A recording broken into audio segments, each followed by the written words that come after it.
বিধানসভা নির্বাচনের ফলাফল ঘোষণার পরই পশ্চিম বর্ধমানে তৃণমূলের পার্টি অফিসে ভাঙচুর শুরু করে বিজেপি কর্মীরা।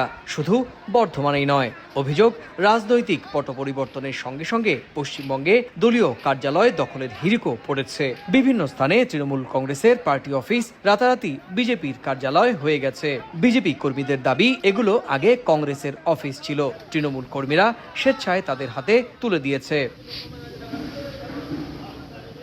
দখলের পাশাপাশি সংঘাতে প্রাণহানির ঘটনাও ঘটেছে। বেলেঘাটা, নিউ টাউন, বীরভূম, হাওড়া আর উদয়নারায়ণপুরেও তৃণমূল বিজেপি কর্মীর মৃত্যুতে উত্তপ্ত হয়ে উঠেছে গোটা রাজ্য।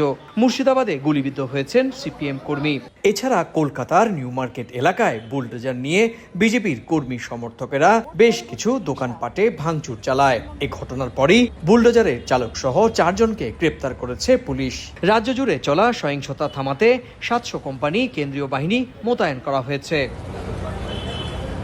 এদিকে পশ্চিমবঙ্গে প্রথমবার সরকার গড়তে চলেছে বিজেপি। বিধানসভায় দলনেতা ঠিক করতে দফায় দফায় বৈঠক করছে দলটি। পশ্চিমবঙ্গের মুখ্যমন্ত্রী পদে সবচেয়ে বেশি আলোচনায় শুভেন্দু অধিকারী।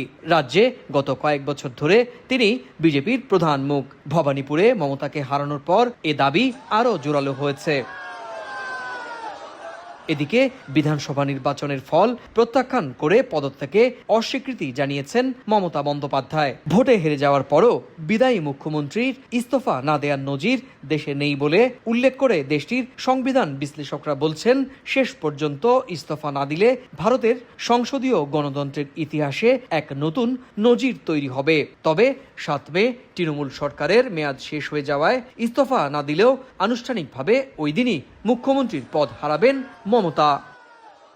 সুব্রত আচার্য, সময় সংবাদ, পশ্চিমবঙ্গ, ভারত।